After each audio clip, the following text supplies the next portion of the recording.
Selidik ternyata dia adiksi terhadap game-game yang mengandung kekerasan. Ya, misalnya mukul, bunuh ya gitu. Terus ketika dikasih tahu orang tuanya pun dia melawan orang tuanya, bahkan dia memukul ayahnya. Jadi bapaknya tuh dipukul, dan dia mukul bukan hanya tangan kosong ya. Dia ambil itu benda, dia pukul. Jadi bapaknya terpukul di bagian leher.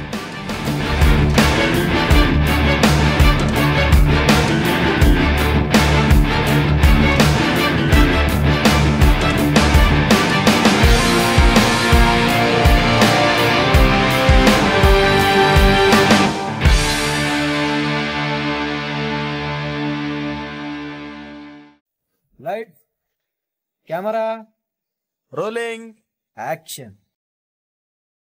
Halo Jala Jelita, kembali bersama kami, saya Eka dan saya Widya. Podcast Suara Jelita selalu menghadirkan nuansa yang berbeda, khususnya di bulan Desember ini, yang erat kaitannya dengan peringatan Hari Ibu, Mbak Widya. Bener banget Mbak Eka, seperti sebuah pantun yang satu ini. Mendapat daun si anak dara, di bawah sarang burung tempua. Salam santun pembuka acara. Selamat datang di Suara Jelita. Mbak Eka, kemajuan teknologi di masa kini tentunya dibarengin dengan dampak positif dan maupun negatif Mbak Eka. Iya, betul. Terutama kepada anak-anak, dampak positif ini tentunya mampu mengubah peradaban baru bagi dunia. Namun di balik itu, dampak negatifnya juga dapat mengkhawatirkan bagi generasi muda, khususnya anak-anak masa kini, Mbak. Betul sekali. Berbicara mengenai masa kini, tentu tidak lepas dari perkembangan inovasi dan informasi melalui gadget yang menjadi kekhawatiran kita sebagai ibu, Mbak Widya. Benar banget. Menjawab kekhawatiran tersebut, hari ini kita kedatangan tamu istimewa yang tidak asing lagi untuk pendengar Suara Jelita. Karena di episode sebelumnya beliau pernah menjadi narasumber. Namun kali ini kita bertemu kembali di topik yang berbeda dan tidak kalah menarik. Pastinya Mbak Eka. Iya, dan inilah narasumber kita. Seorang dokter spesialis kesehatan jiwa, sehari-hari berdinas di Rumah Sakit Marinir Cilandak. Seorang korps wanita angkatan laut, beliau juga seorang Jala Senastri. Selamat datang Letkol Laut Kesehatan Wanita, Dr. Francisca Dri, spesialis kesehatan jiwa ya dok ya? Selamat datang dokter. Selamat datang dokter. Untuk mengingatkan kembali pada para Jala Jelita ya, berkenan dokter untuk memperkenalkan kembali. Baik, terima kasih saya ucapkan kepada Ibu Vera Muhammad Ali selaku Ketua Jala Senastri Pusat, juga kepada Karumkit Rumah Sakit Marinir Cilandak, dalam hal ini Dr. Gigi Muhammad Arifin yang telah mengizinkan saya untuk kita sharing ilmu ya, berbagi ilmu, berdiskusi kepada para pendengar sekalian. Terima kasih. Dokter, tumbuh kembang anak itu tentunya menjadi bagian perhatian ya, khususnya kita sebagai orang tua. Dan menjadi PR besar nih, khususnya seperti saya sebagai seorang ibu. Nah, terus untuk mengenai masalah gadget nih. Kapan sih dok sebaiknya kita mengizinkan anak-anak kita menggunakan handphone atau mengakses internet? Gimana ya dok seperti itu? Baik, jadi dengan perkembangan teknologi yang sangat pesat ya, saat ini mungkin siapa yang tidak memegang handphone ya? Iya. Atau sekarang pertanyaannya siapa yang nggak punya handphone? Rata-rata semua masyarakat di sekitar kita di Indonesia ini memiliki handphone. Sebetulnya ini adalah gadget atau alat komunikasi yang sangat penting kalau digunakan secara baik. Akan tetapi perkembangan ilmu teknologi ini juga membawa beberapa dampak ya, karena perkembangan teknologi, perkembangan dalam hal informasi, dalam hal tampilan ada game ya, tentunya itu juga membuat kita mungkin bukan hanya orang tua tapi juga anak-anak akan berdampak. Nah, yang sekarang ini sedang booming atau sedang happening adalah terjadinya adiksi game online. Itu ya, bahaya seperti itu. Iya. Kapan sih seorang anak diizinkan atau diperbolehkan untuk memegang gadget? Iya. Dengan mengakses internet ya. Kalau dari suatu penelitian sebaiknya ketika anak tersebut sudah dapat menerima instruksi dari orang tua. Instruksi seperti apa? Misalnya kita bisa berkomunikasi kepada anak kita, ya, Dek, tolong ya gadgetnya atau handphonenya diletakkan. Sudah ya bermain handphonenya. Nah, itu baru bisa dilakukan ketika anak tersebut masuk pada usia sekolah, ya. Usia sekolah itu kira-kira usia berapa ya? Nah, diantaranya sekitar usia 6 tahun. Oh, jadi PAUD itu belum boleh ya, Dok? Iya, belum boleh. Iya. Karena anak-anak yang di bawah umur 5 tahun itu dia belum bisa mengakses atau belum bisa mencerna instruksi dari kita sebagai orang dewasa, ya, atau orang tuanya untuk tidak menggunakan handphone atau gadget. Karena kan mereka masih ada tantrumnya, masih belum bisa mencerna ini baik atau buruk, sehingga ketika mereka sudah dibiasakan sedini mungkin nih, misalnya sudah dari umur 2 atau 3 tahun memegang handphone, jadi sebetulnya memang ini ya, kadang-kadang orang tua itu kasih anaknya handphone biar anteng, biar anteng, padahal sebetulnya itu juga sangat berbahaya, karena ketika dia sudah asik menikmati tontonannya, terus tiba-tiba si gadget ini diambil orang tuanya, dia akan marah. Iya, tantrum kalau bahasa sekarang itu. Iya, dia nggak tahu ini perilaku saya ini benar atau enggak. Dia nggak tahu. Nah, hal-hal seperti itu yang harus diperhatikan buat para orang tua.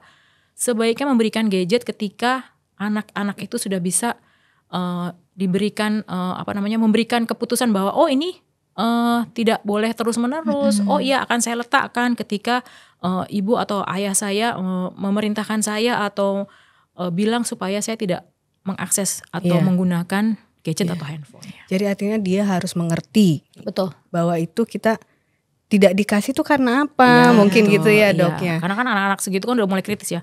Kenapa, Ma, aku nggak boleh memegang handphone? Iya, karena sekarang saatnya untuk belajar misalnya. Kenapa, Pa, aku nggak boleh megang gadget? Iya, karena saatnya sekarang kita mau makan gitu ya. Jadi anak iya ya, karena ada aktivitas lain yang digunakan selain memegang handphone. Nah, sulitnya, Dok, misal nih teman-teman kita itu, teman-teman anak-anak kita itu kadang-kadang kan memegang gadget, sedangkan anak kita nggak dikasih gitu loh. Nah, itu yang paling sulit, Dok, mengontrol. Jadi anak kita cuma melihat gitu, akhirnya kasihan kita kan melihatnya. Nah, betul ya. Nah, disinilah letak peran aktif dari orang tua. Sebetulnya permainan itu atau kita bisa mengalihkan anak-anak kita untuk selalu konsentrasi atau fokusnya ke gadget adalah dengan bermain, ya, bermain sesuai dengan usianya, ya. Aktivitas fisik di luar yang bisa kita berikan kepada anak-anak kita, ya, misalnya bermain bola, ya, bermain petak umpet, ya, atau bermain halma, ya, bermain kartu, ya. Nah, jadi permainan aktivitas yang merangsang otak dan perilaku itu bisa dilakukan tanpa harus kita mengandalkan gadget. Betul.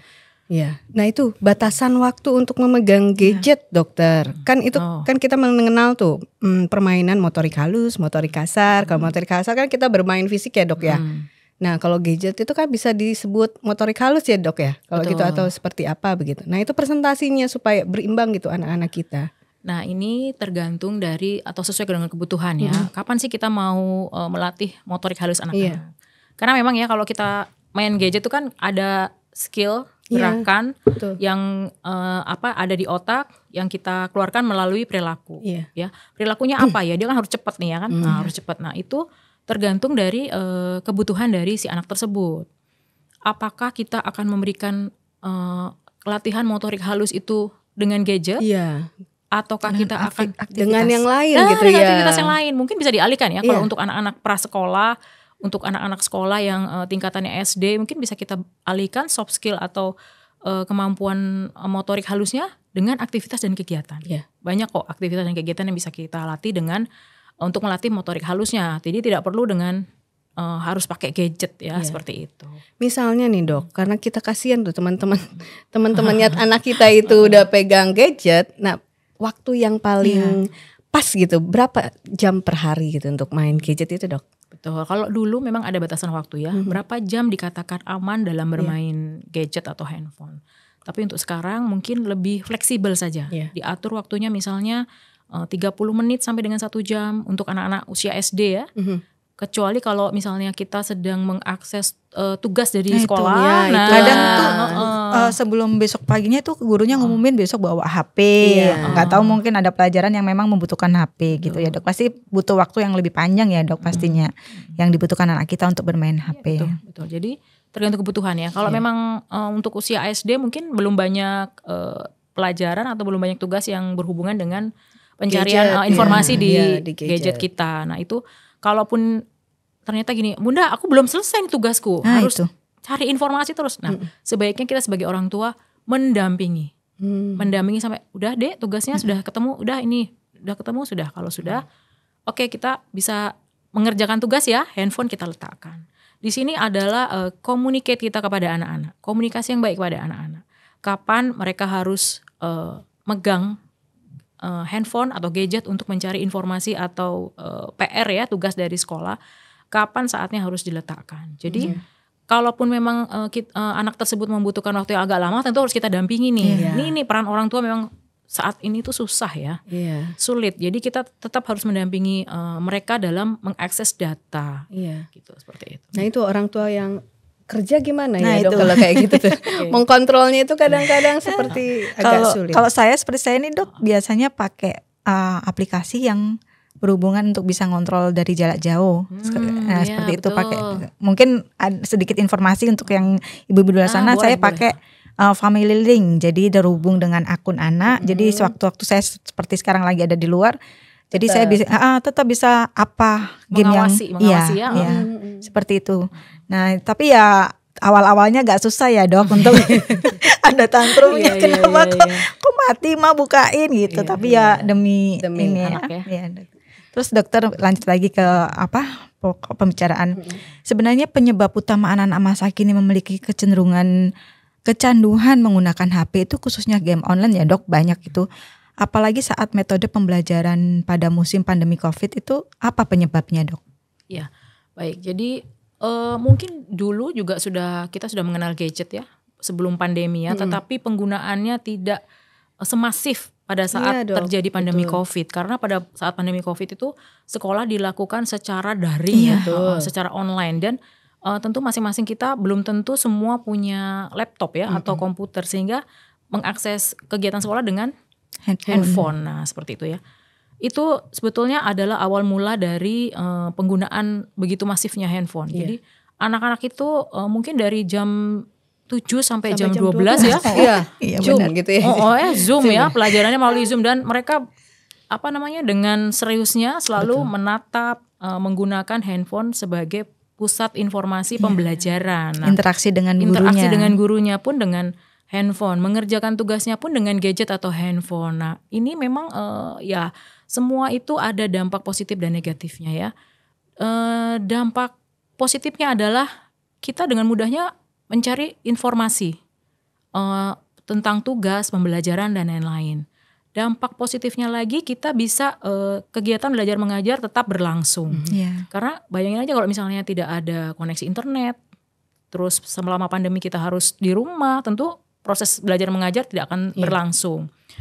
Yang ketiga dampak positifnya lagi, kita bisa terkonek satu sama lain. Walaupun kita nggak satu kumpul di kelas, tapi kita bisa terkoneksi ke guru, bisa terkoneksi ke murid-murid yang lain. Itu adalah salah satu atau beberapa dampak positifnya.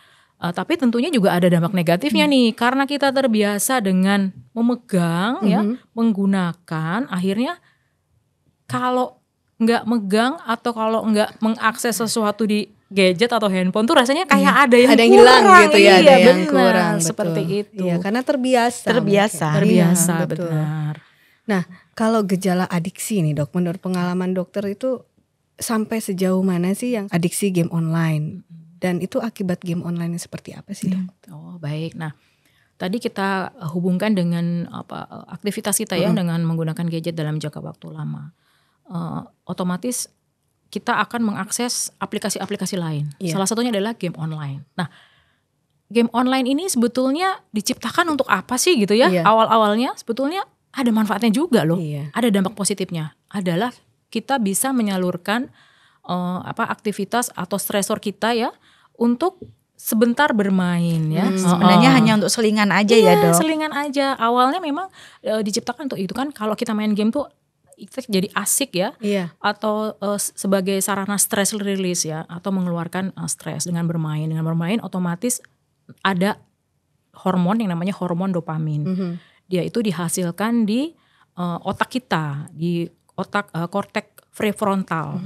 Hormon dopamin itu kalau dirangsang dari luar akan menimbulkan rasa senang ya, rasa bahagia gitu ya, semangat gitu ya. Jadi kalau kita lagi stres-stres ngerjain tugas dan lain-lain, terus kita main game sebentar, otomatis kita ada perubahan dalam diri kita karena si hormon dopamin itu keluar. Nah, tetapi kalau penggunaannya atau bermain game online yang terlalu sering atau bisa dibilang berlebihan, nah itu juga akan merangsang dopamin untuk keluar secara berlebihan. Makanya anak-anak itu atau dewasa juga bisa ya terjadi adiksi game online. Jadi mereka merasakan apa ya, efek kesenangan dalam diri mereka. Candu ya Dok berarti ya, kalau candu. Kayak gitu, candu. Jadi kayak seger gitu ya, kayak enak banget gitu ya. Jadi mereka terus bermain. Nah, dikatakan adiksi adalah ketika seseorang itu tidak bisa mengendalikan dirinya untuk memiliki saatnya berhenti, saatnya selesai main game. Dan itu juga akan menimbulkan gangguan perilaku. Gangguan perilaku artinya gini, kalau si jempol ini nggak begini-begini gitu ya, rasanya kok ada yang kurang. Ada yang kurang gitu. Nah, itu yang dinamakan adiksi. Jadi pemakaian atau penggunaan atau bermain game online secara berlebihan. Ini yang dibilang adiksi itu kalau dia berlebihan. Tapi kalau kita main hanya misalnya beberapa saat ya, misalnya setengah jam, 1 jam, selesai, it's okay. Itu tidak dalam kategori adiksi game online. Gitu. Itu akibatnya apa Dok? Adiksi itu sampai seperti apa? Nah, ini pengalaman dokter nih, pasien-pasien nih. Iya. Jadi kalau dampak negatifnya itu banyak dibanding dengan dampak positifnya ya. Kalau dampak positifnya tadi kan kita bisa untuk stress release, melatih strategi ya. Karena kan ada beberapa game itu yang kita harus berstrategi ya. Terus melatih gerakan otot. Hanya otot tangan aja sih ya. Otot jempol ya Dok. Ya, otot tangan ya, otot jempol khususnya. Melatih kita juga untuk lain-lain ya, tadi dibilang kan soft skill ya, motorik halus betul ya. Nah, tetapi lebih banyak sisi negatifnya. Sisi negatifnya adalah kita jadi malas untuk keluar ya. Keluar, maksudnya keluar tuh artinya keluar dari rumah, dari ruangan untuk bersosialisasi atau bermain dengan teman-teman sebaya. Yang kedua, kita jadi punya komunitas sendiri ya Dok? Iya, komunitas sendiri. Gangguan perilaku ya, kita jadi nggak mau ngapa-ngapain, maunya tetap pada permainan tersebut karena kita merasa bahwa dengan kita bermain kita akan mendapatkan reward kesenangan. Badan rasanya asik aja. Sampai ada yang lupa makan. Sampai ada yang lupa harus sekolah. Sampai mengganggu jam tidur ya, seperti itu. Nah, gangguan-gangguan itu yang tentunya merugikan individu ya, apalagi kalau memang anak-anak itu masih sekolah kan, jadi nggak mau bangun misalnya main tuh sampai nggak tidur ya, ada yang 2 hari 2 malam nggak tidur ya, main terus, akhirnya nggak makan, akhirnya apa, dia dehidrasi. Dehidrasi, jatuh lemas, akhirnya sakit. Seperti itu. Jadi dampak negatif itu kalau terjadi adiksi itu sangat berbahaya sebetulnya. Terus kalau udah seperti itu ya Dok, pasti ada efek sisi psikologis atau mentalnya. Nah, seperti itu kayak gimana Dok? Saya pernah saya pernah baca itu sampai ada yang kena schizofren gitu Dok. Bagaimana Dok seperti itu? Betul. Jadi dampak negatif dari adiksi game online itu kalau dilihat dari sisi kejiwaan memang ada. Yang pertama tadi ya, dia jadi mengisolasikan diri ya, nggak mau keluar rumah, nggak mau bergaul ya. Yang kedua, kalau misalnya dia main game terus kalah, sedih ya kan, sedih. Dia bisa dalam terpuruk kondisi gitu ya, dalam kondisi begitu. kesedihan yang mendalam, bisa depresi atau ketika dia lagi main game dia cemas, aduh ini gimana ya? Aduh ini gimana ya, seperti itu ya. Atau yang lebih parahnya lagi, dia bisa mengalami gangguan yang disebut dengan schizofrenia. Schizofrenia itu apa sih Dok? Nah, schizofrenia itu adalah gangguan jiwa berat, di mana kondisi seorang dia mengalami tidak bisa membedakan antara yang dunia nyata dan tidak nyata. Yang pertama, yang kedua dia tidak bisa memberikan fungsi eksekutif. Eksekutif itu memutuskan ini benar, ini baik ya. Dan yang sampai lebih parahnya lagi ketika ada halusinasi. Ya karena kan dia ini tuh konsentrasi sama game online ya. dia berhalusinasi. Misalnya gini, ketika dia memainkan suatu game, itu sampai kebawa di dalam pikirannya, bahkan sampai bawa ke alam sadar. Ketika misalnya dia bermain perang-perangan gitu ya, jadi seolah-olah dia tuh, saya ini jagoan, saya berperang ya. Nah, yang membahayakan adalah ketika dia berhalusinasi menjadi salah satu tokoh dari game online itu. Game online itu yang sampai bisa menimbulkan gangguan jiwa berat. Iya, betul. Apalagi saya pernah lihat ya dok ya di di artikel atau di istilahnya di channel-channel YouTube gitu, cerita tentang game online ini. Jadi si pemainnya itu sampai karena dia orangnya introvert dok, jadi sampai dia mengganti profilnya menjadi superhero. Jadi dia di situ switch istilahnya jadi berkepribadian ganda ya. Dan dok, sampai ya, ada yang sampai jatuh cinta loh Mbak Eka, sampai sama partner main gamenya itu, padahal itu Maya ya, padahal itu goib gitu. Nah itu kayak gitu ya dok, sampai seperti itu ya dok. Itu yang disebut sudah mulai mengalami gejala gangguan mental emosional ya, karena dia mengidentifikasikan dirinya sebagai si tokoh ya. Si tokoh itu padahal bukan dia sebenarnya. Bukan sebenarnya, betul. Dan itu sudah masuk ya dok? Itu udah masuk ke gangguan mental emosional ya, gangguan kejiwaan. Nah itu yang poin-poin yang berbahaya ya. Kalau sampai jatuh dalam kondisi seperti itu, tentunya kan harus mendapatkan penanganan yang khusus gitu ya. Karena apalagi sampai dia jatuh cinta pada ini ya. Itu beneran dok, ada di YouTube tuh. Betul. Jadi dia mengidentifikasikan dirinya menjadi orang lain. Ada seorang anak usianya kurang lebih 11 tahun ya. Tapi SD berarti kan dok? Iya, 11 tahun itu masih kan SD. Dia masih SD kelas masih kelas 4 SD. Iya. Nah dia itu kebetulan ibunya bekerja, ayahnya juga bekerja. Nah dia di rumah sama neneknya. Nah aktivitas sehari-harinya karena dia nggak ada kegiatan, pulang sekolah dia nggak ngerti kan mesti mau ngapain ya, dan orang tuanya mungkin menganggap bahwa biasalah anak pulang sekolah di rumah main game nggak apa-apa gitu. Tetapi ternyata dari kebiasaan-kebiasaan setiap hari itu dia menjadi adiksi terhadap game online. Apa yang terjadi? Yang terjadi adalah ketika malam bapaknya ngelihat, loh anak ini kok nggak tidur, udah jam 2 pagi gitu nggak tidur. Ternyata dia lagi main game. Nah bapaknya emosional, handphonenya diambil. Handphonenya diambil, ya sebenarnya maksud bapaknya bagus karena udah jam 2 nih, kamu kan besok mesti sekolah. Handphonenya diambil, anak itu marah, tantrum dia. Jadi dia mulai merusak barang-barang yang ada di sekitarnya ya. Orang tuanya kaget, loh kok anak saya sampai seperti segitunya ini? Ya dok. Jadi selama ini kenapa ya seperti ini gitu kan? Dia bingung kan, terus tapi dia nggak dilarang oleh ayahnya pun dia nggak peduli, dia tetap merusak barang-barang, semua barang-barang dirusak ya. Dia ke belakang ke dapur, ambil piringnya dibanting seperti itu. Terus bapaknya bilang, "Nak, stop, sudah stop." Dia nggak peduli. Nah itu berarti anak tersebut sudah mengalami gangguan ya, gangguan mental emosional, karena dia sudah tidak peduli lagi dengan larangan dari orang tuanya. Sehingga akhirnya si bapak bangunin ibunya kan. Mama, bu bangun, itu anak kita kenapa gitu kan. Terus ibunya bangun, ibunya juga kaget ngeliat anaknya kok ngelempar-lempar. Dikiranya kesurupan kan gitu ya. Terus ini tadi saya temukan dia lagi main game. Saya ambil handphonenya, dia marah. Terus dicoba dibujuk oleh orang tuanya pun gak mau. Akhirnya terakhir ketika sudah ada ancaman dari orang tua, anak itu masuk ke dalam kamarnya dikunci. Jadi orang tua tuh istilahnya nggak bisa masuk ya ke dalam kamarnya karena kamarnya dikunci, digedor-gedor nggak dibuka. Terus karena khawatir besoknya didobrak pintu kamarnya, diketemukan anaknya sudah dalam kondisi tidak berdaya. Tidak berdaya itu artinya lemes. Pingsan atau apa dok itu? Ya, itu dia katanya. Pokoknya saya temukan lemes dok, saya bangunin dia nggak mau bangun, akhirnya dibawa ke rumah sakit ke UGD. Nah kalau di UGD kan mendapat penanganan ini ya, secara medis ya, fisiknya terlebih dahulu.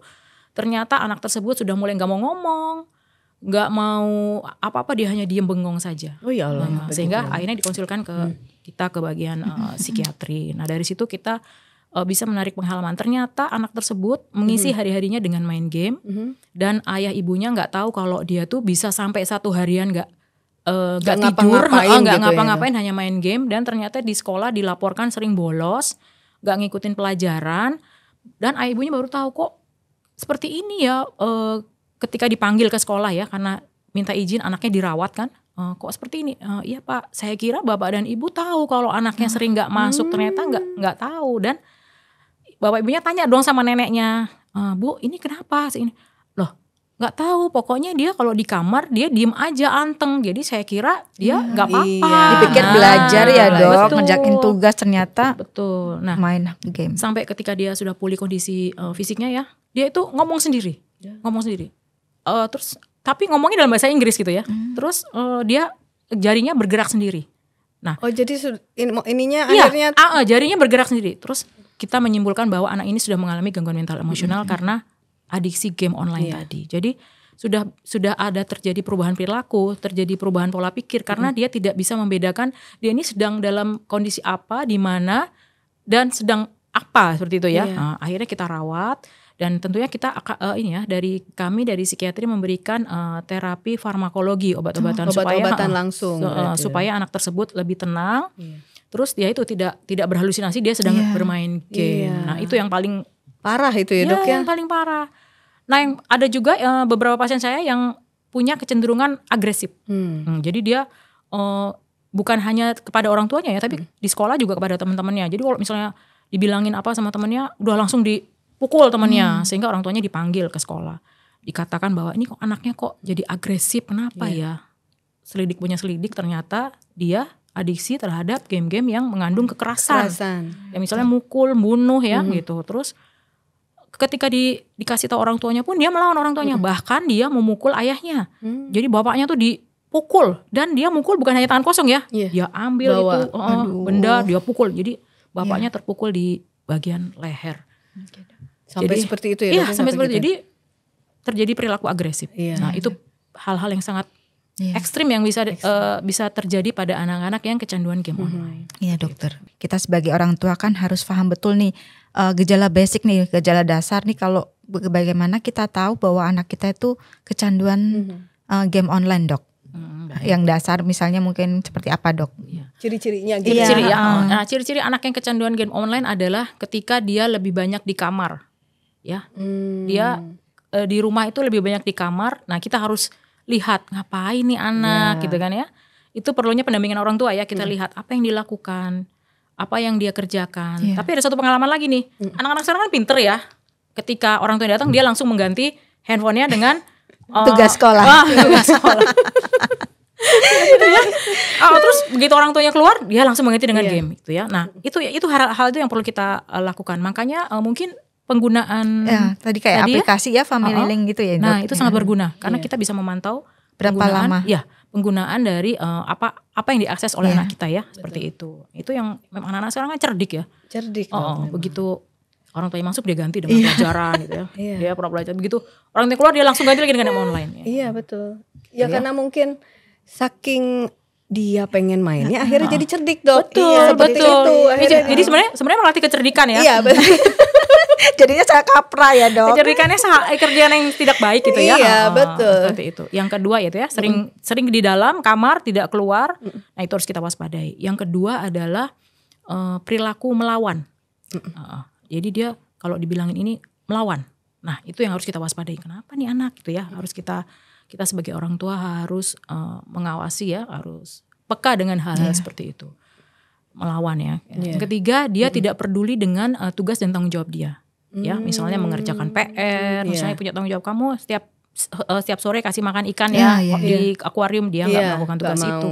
Tugas-tugas kecil-kecil yang sudah mulai diabaikan. Itu tanda-tanda bahwa anak kita mungkin ada kecenderungan ke arah adiksi game online. Iya. Pentingnya pendampingan orang tua di situ ya dokter ya. Betul. Langkah preventif dok supaya anak kita tidak adiksi ya. Mungkin boleh ya kita anak kita bermain online, tapi supaya tidak kecanduan itu langkah preventifnya seperti apa sih? Ya, baik. Untuk preventifnya supaya anak kita tidak kecanduan game online adalah tadi ya seperti tadi ya ada Family Link itu ya dok ya. Kontrol dari penggunaan gadget ya, Family Link ya Bu ya. Nah itu bisa kita pakai sebagai controlling terhadap anak kita atau apa yang diakses oleh anak kita. Yang kedua komunikasi dengan anak secara baik-baik bahwa main handphone itu atau main game itu boleh asalkan dilakukan dalam jam-jam yang tidak terlalu lama. Ya, misalnya Bunda kalau aku hari Sabtu tuh kan malam Minggu aku liburan, boleh nggak aku main game online? Boleh, tapi misalnya kita ada bargaining ya, negosiasi ini. tapi jam 9 udah selesai ya, atau jam 10 udah selesai ya. Nah jadi itu yang harus kita lakukan, tidak bosan-bosan kepada anak ya, communicate yang baik kepada anak. Sebetulnya anak tuh kalau kita ajak komunikasi dengan baik, pasti dia akan menyambut dengan baik. Tapi kalau kita gini, gak boleh. Pokoknya jam 8 udah harus selesai. Berontak dia Dok kalau kayak anak-anak. Dan anak-anak itu cerdik loh dia. Dia tahu ketika dia dilarang untuk main dari handphone, kalau di situ, kalau di istilahnya di rumah ada komputer atau dia akan cari. Ganti. Dia akan melakukan ketika orang tuanya tidur. Kita kan orang tua pasti jam berapa tuh udah tertidur. Nah, dia akan main ketika orang tuanya sedang tidur. Iya, betul Dok. Pinter dia. Itu, ya. Jadi melompati media, misalnya gadget nggak boleh, pindah laptop. Laptop sudah ketahuan, pindah itu ke TV itu. Iya, nah ya, itu anak-anak sekarang itu memang jadi, kita harus lebih cerdik betul, daripada anak-anak. Mereka rata-rata cerdik ya. Iya. Tapi ada satu lagi sih sebenarnya yang dampak positif dari game online. Mereka kadang-kadang kan mainnya sama orang-orang dari luar negeri ya.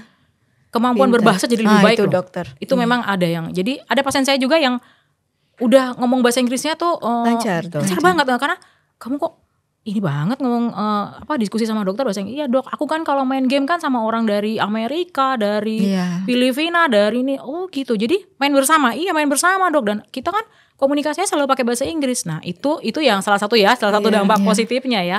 Nilai anak saya 99 dokter untuk bahasa Inggris. Iya karena itu latihannya di game online kan. Game online mau nggak mau pasti mereka kan interaksi ya. Interaksi pakai bahasa Inggris. Dokter itu sama nggak sih sama kayak jadi kita punya temen goib gitu kalau waktu kecil-kecil itu kata-katanya dulu ya kita suka punya temen di dunia istilah yang teman goib gitu, jadi kita ngobrol sendiri kan kadang-kadang anak kecil seperti itu ya dok ya. Bisa ini jadi. Kan sama kayaknya hampir sama kan dokter. Jadi kita memang ada teman real, tapi ternyata di dunia maya gitu, di dunia digital. Jadi berarti itu udah masuk ke lain gangguan mental ya. Iya, kalau kita sudah merasa bahwa kita melihat anak kita ya kayak dia bicara sendiri, kan kita tanya, Dek kamu main game sama siapa gitu? Kalau misalnya sendiri kan. Berarti tidak ada yang diajak communicate ya. Nah itu kita harus waspada gini. Dek kenapa kamu bicara sama siapa? Kadang-kadang kan dia suka gini. Ayo itu loh gitu kan. Iya gitu dok gitu. Ayo ya gitu ya. Nah jadi ekspresinya tuh sangat berlebihan. Nah ini yang perlu kita waspadai ya. Jadi kalau ekspresi berlebihan itu kurang baik juga ya dok kadang-kadang ya. Kurang baik ya. Kadang-kadang sampai ngomong aduh ini dia ngomel sendiri gitu ya. Nah itulah perlunya kita pendekatan sebagai orang tua kepada anak ya. Mewaspadai hal yang tidak baik itu ya sedini mungkin. Iya, karena kita nggak ngerti ilmunya pembiasaan dok, maksudnya. Itu karena ya sekarang ini kan eranya berbeda ya dari zaman dulu. Kalau dulu bermain itu adalah aktivitas fisik. Nah ini pentingnya kita mengajak aktivitas fisik anak-anak kita ya dalam olahraga, main paling gampang itu bola ya misalnya, main berenang ya. Terus bulu tangkis misalnya aktivitas fisik yang istilahnya yang bisa terlepas dari gadget itu. Jadi kita komunikasinya gini, Dek kita kalau olahraga tuh nanti ada efek senengnya loh, badannya disehat. Efek yang dia dapatkan dari bermain game online tadi yang saya bilang hormon dopamin tadi itu bisa keluar juga melalui aktivitas olahraga. Itu bisa ya dok ya? Bisa, sama bisa, ya dok sama gitu. Dokter kalau udah anak kita kecanduan dengan gadget, nah kayak dokter untuk penanganannya terapi seperti apa yang diberikan kepada anak-anak yang mengalami gangguan mental adiksi game online dok? Oke baik. Jadi biasanya anak-anak itu kan dibawa sama orang tuanya ya. Atau karena memang ada keluhan dari gurunya ya. Karena ini sering gak masuk, sering tidak mengerjakan tugas. Terus gak tidur semalam suntuk gitu ya. Nah biasanya dibawa orang tuanya. Nah dari situ nanti biasanya terapi yang akan diberikan adalah konseling dan psikoterapi. Kita memanggil kedua orang tuanya ya. Berarti orang tuanya diterapi, anaknya juga diterapi. Iya. Jadi di lingkungan keluarga itu akan kita panggil semua untuk dilaksanakan atau dilakukan terapi. Pertama dari konseling, psikoterapi. Mungkin awalnya adalah memanggil orang tua dulu, setelah itu baru anak, setelah itu baru kita temukan. Dan itu butuh proses ya, gak bisa langsung mungkin 2 atau 3 kali selesai dalam 1 kali sesi terapi, tapi ada beberapa kali. Kalaupun perlu kita juga akan panggil gurunya, karena kan nanti proses terapi itu melibatkan keluarga, lingkungan. Nah lingkungan itu kan tentunya, lingkungan itu tentunya kalau dia masih sekolah tentunya guru dan teman-temannya, kita panggil gurunya.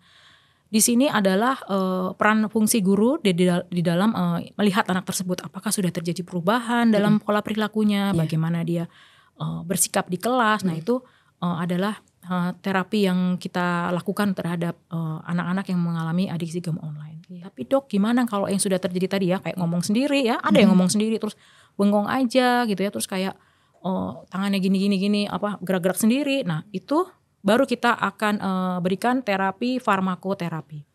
Pengobatan juga ya dok? Betul, perlu diberikan pengobatan. Obat apa dok yang diberikan? Jadi biasanya kita akan berikan obat-obat antipsikotik. Antipsikotik itu adalah obat yang untuk memulihkan proses berpikirnya yang mempengaruhi nanti ke proses perilaku. Dan biasanya obat-obatan antipsikotik itu istilahnya memang diperlukan ya untuk memang anak-anak yang sudah mengalami kecanduan game online berat. Yang berat ya, ya betul, sampai menimbulkannya tadi perilaku yang gak jelas, ngomong sendiri seperti itu.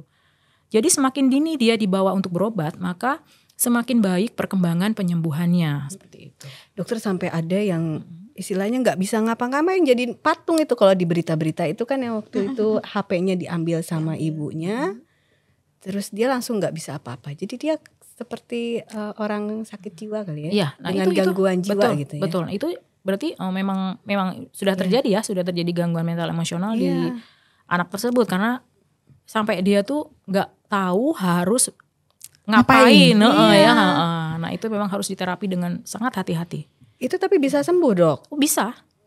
Dan penghentian gadget itu dok, kalau di terapi seperti itu langsung bertahap atau seperti apa dok? Mungkin jamnya dikurangin atau seperti gimana dok? Betul, biasanya terapi untuk adiksi game online yang dengan anak-anak dengan yang sudah mengalami gangguan jiwa ya, itu kita terapi secara bertahap. Bertahap ya dok? Ya mungkin nanti kita juga akan memberikan reward and punishment. Artinya adalah anak tersebut mungkin akan diperbolehkan ya setelah dia bisa tenang ya, bisa mengikuti instruksi dari terapisnya, akan diperbolehkan memegang gadget tapi dengan batasan waktu. Di situ kan kita memberikan latihan-latihan ya, desensitisasi namanya. Jadi misalnya 2 jam, nanti turun lagi jadi 1,5 jam, nanti turun lagi jadi 1 jam, nanti turun lagi jadi beberapa menit dan diusahakan anak tersebut mau mematuhi aturan dari si terapisnya utamanya. Setelah itu nanti orang tua dilibatkan untuk memberikan instruksi, misalnya sudah ya dek main gamenya, atau sudah ya dek pegang handphonenya, seperti itu.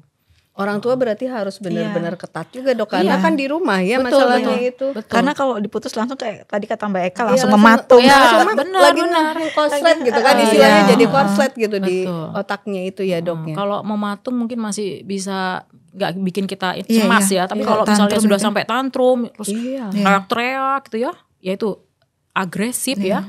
Misalnya bapaknya dia ya ada juga sih yang ngambil pisau terus ngancem-ngancem bapaknya, kasih nggak hanya gitu. Untuk mendapatkan HP-nya kembali ya dong. Karena kan kalau masih kecil atau masih SD itu kan fungsi eksekutifnya belum berjalan ya. Fungsi eksekutif itu fungsi untuk menilai tindakan yang saya ambil ini pantas atau enggak gitu ya. Sampai ngambil pisau dapur terus kasih nggak handphoneku, kasih nggak, ada juga yang seperti itu. Nah itu yang perlu perlu kita tangani dengan baik.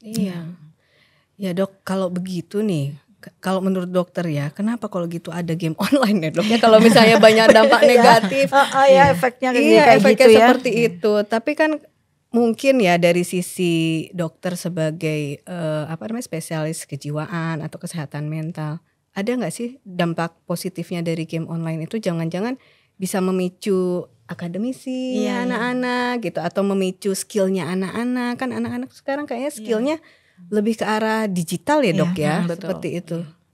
Oke, jadi sebetulnya awalnya mungkin game online diciptakan untuk sebagai stress release ya, karena mau anak-anak, orang dewasa kalau bermain game itu menyenangkan ya, menyenangkan. Tetapi tentunya dengan perkembangan teknologi yang ada saat ini dan sangat pesat, kita harus bisa membatasi penggunaan handphone ya, penggunaan handphone. Yang lebih didalami lagi adalah anak kita untuk tidak terlalu lama memegang handphone dan bermain game online. Karena dia akan memberikan rasa kesenangan ya, kesenangan yang kalau berhenti dia merindukan rasa itu. Jadi sebenarnya sekarang yang perlu diwaspadai adalah adiksi-adiksi terhadap hal-hal yang berkembang saat ini. Contohnya adalah adiksi game online ya. Nah, hal-hal itu yang perlu kita batasi penggunaan gadget dan lain-lain. Sebetulnya dampak positifnya ada dampak positifnya, yaitu ya melatih kita untuk bergerak cepat ya, cepat, melatih kita untuk berstrategi sebagai stress release di antara kita ya, mungkin mau orang dewasa, mau anak-anak kan mendapat kesenangan dari bermain game itu, tetapi tentunya harus dibatasi oleh waktu. Jadi intinya adalah sesuatu yang berlebihan itu memang nggak baik buat kita. Apapun sesuatu yang berlebihan itu memang nggak baik buat kita. Jadi dampingi anak ketika dia bermain, awasi anak ketika dia mengakses sesuatu, berikan limitasi waktu kepada anak-anak ketika dia mengakses game online. Sampai umur berapa, Dok? Apa nih? Dilimitasi pembatasan waktu. Karena kalau sudah istilahnya teenager atau generasi remaja gitu kan kayaknya udah susah. Iya. Benar. Nah ini lagi peran dan fungsi orang tua. Memang jadi orang tua tuh nggak ada gurunya ya, nggak ada sekolahnya ya. Nah ini yang perlu kita amalkan atau kita terapkan, di mana kita selalu menjaga communicate, harus menjaga interaksi, attachment kepada anak. Ini peran ini. Dan yang paling berperan dalam hal ini memang dua orang tua ya, ayah dan ibu. Tetapi yang paling berperan adalah ibu. Ibu ya, Dok. Karena ibu itu adalah orang yang paling sering ditemui anak-anak memiliki attachment sejak dalam kandungan, lahir, disusuin ya. Jadi attachmentnya terhadap ibu itu sangat kuat. Disinilah peran seorang ibu, di mana ibu harus bisa memposisikan dirinya sebagai orang tua, sebagai konselor ya, sebagai teman, kadang-kadang sebagai guru ya, karena awal dari mula pendidikan seorang anak adalah di rumah dan bersama ibu. Tidak menutup kemungkinan peran ayah juga perlu ya, tapi kalau di kita tuh di budaya Indonesia kan ayah tuh seringnya keluar gitu ya, seringnya kerja, waktunya untuk apalagi kalau ayahnya itu adalah seorang angkatan laut, berlayar. Ada penugasan tertentu. Nah, di sini peran penting seorang ibu di dalam mendampingi putra putrinya dalam perkembangan selanjutnya. Tips, Dok, untuk jala jelita ini. Oke, kepada jala jelita tentunya tetap berperan sebagai ibu yang baik. Tetap memposisikan diri sebagai pribadi yang baik, bijaksana, dan penuh hikmat. Hikmatnya luar biasa. Kali ini Jala Jelita mendapatkan wawasan dampak kemajuan teknologi, khususnya penggunaan handphone dan game online bagi anak-anak. Terima kasih, Dokter, untuk kedatangannya, sudah memberikan wawasan kepada kita ya, Mbak. Oke, baik Jala Jelita, semoga apa yang disampaikan oleh dokter bisa bermanfaat. Saya Widya dan saya Eka. Pamit undur diri, sampai jumpa di episode podcast Suara Jelita berikutnya. Buah nanas, buah ceri, dicampur gula ditambah madu. Cukup sekian perjumpaan kali ini. Sampai bertemu kembali di lain waktu. Suara Jelita selalu siap membawakan berita dengan jelas dan realita. Jala Sunastri, hebat. Jala Sunastri, luar biasa. Jala Sweva, Jaya Mahe.